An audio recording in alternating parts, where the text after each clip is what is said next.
אומרים שהיה פה מחר ב5:30 בחינוכית. אז לא כולם משתעממים בחופשה. למעשה, רובם של בני הנוער עומדים לעבוד בה. אבל אצל חלק מהם זה עלול להיראות ככה. התקבלת, ברוך הבא. תודה רבה, ומה עושים עכשיו? עושים אותי עשיר. בקרוב תתחיל את קורס ההכשרות. בוא תשקיע חודשים ושבועות. כל יום לפני זריחת הקום. ואקבל על זה תשלום? הרים של כלום.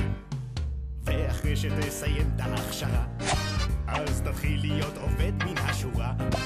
תשתתף בישיבות, הכנות, השתלמויות. זה יחשב לי בשעות? כמובן, בחלומות. להיות הבוס זה משתלם, כשאפשר לא לשלם. טיפים? הם לא בשבילכם. החזר נסיעות? אז זה בשכם. מה עם שעות נוספות? זה מנסיס לי את הגבות, ואחרי שתסיימו אפילו שקל לא תראו.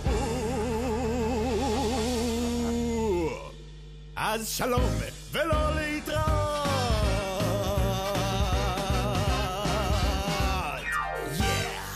ולסרטון המקסים הזה עוד נחזור.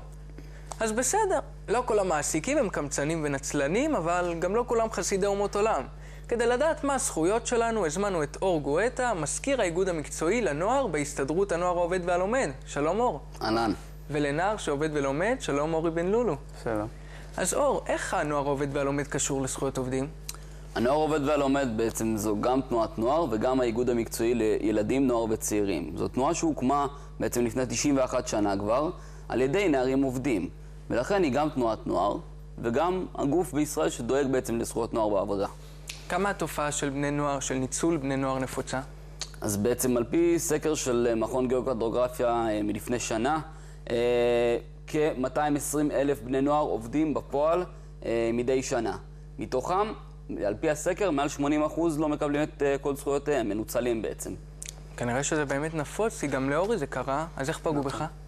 אני עבדתי באולם אירועים, עבדתי 2 ערבים, כל ערב 9 או 10 שעות, ובמקום לשלם לי את השכר מינימום, שילמו לי 75 שקל לערב, ל9-10 שעות. אז אור, בוא תעזור. מה באמת עשו לו בסדר עם אורי? מהו שכר המינימום? כמה צריך לשלם לו?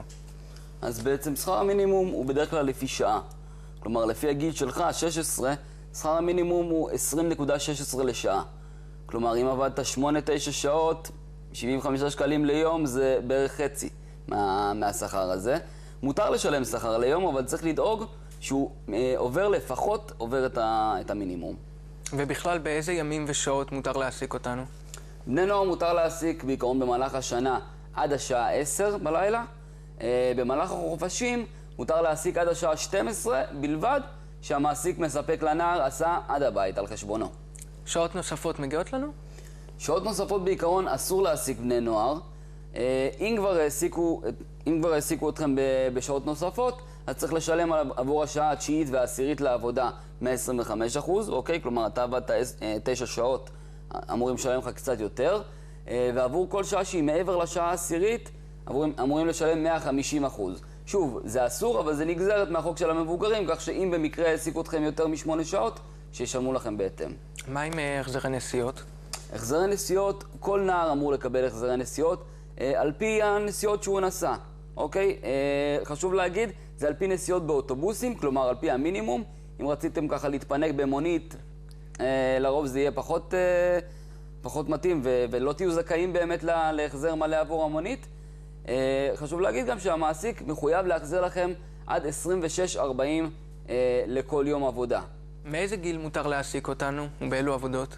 בעצם מותר להעסיק בקיץ מגיל 14 ובמהלך השנה מגיל 16. יש גם תנאים מסוימים לנערים שלומדים בבתי ספר מקצועיים שאפשר להעסיק אותם במסגרת בית הספר מגיל 15.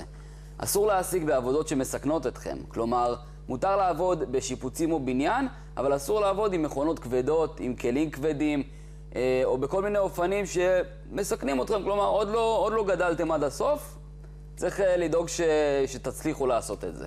התלמדות והשתלמות ללא שכר, כנסות על כלים שנשברו, זה מותר? אז דבר ראשון צריך להגיד, על כל שעת עבודה צריך לשלם. אוקיי, גם על התלמדות, הדרכה, השתלמות, ישיבת עבודה, כל אחד מהדברים האלה צריכים לקבל בהם שכר לפחות מינימום. לגבי קנסות ודברים כאלה, אסור לקנוס בני נוער, אסור להוריד לבני נוער דמי ביטוח לאומי, ביטוח בריאות, דברים כאלה, כי זה עדיין רק נוער. על קנסות, כמובן שאין מה לדבר, אסור לקנוס בני נוער עבור נזק, עבור טעות, עבור כל מיני דברים כאלה, זה פשוט אסור. טוב, אז אורי, הבנת שניצלו אותך, ומה עשית? היה לנו באותו זמן נציג בבית ספר של הנוער העובד והלומד, אז פניתי אליו, הסברתי לו את המקרה, ותוך זמן קצר באמת החזירו לי את הכסף ועוד דברים שלא ידעתי עליהם בכלל, כמו שאור פירט פה. אור, איך אתם מלווים את הנערים שזקוקים לכם? אנחנו מקבלים איזושהי פנייה, אנחנו נפגשים עם אותו נער, אותה נערה. משוחחים על העניין הזה, כלומר, כי צריך להגיד, העניין של ניצול בני נוער זה עניין רחב הרבה יותר. במפגש עם אורי גם הבנו שעוד בני נוער נוצלו מהסביבה שלו, מהמקום שבו הוא עבד, והוא הפנה אותנו אליהם, כלומר, הוא גם עזר לעצמו וגם עזר לעוד המון בני נוער אחרים. ובעצם אנחנו מתחילים איזשהו הליך משפטי. אוקיי, אנחנו מתחילים בבירור העובדות כמובן, כמה שיותר לעומק, מפנים את זה במכתב לאותו מעסיק, מנסים להידבר איתו.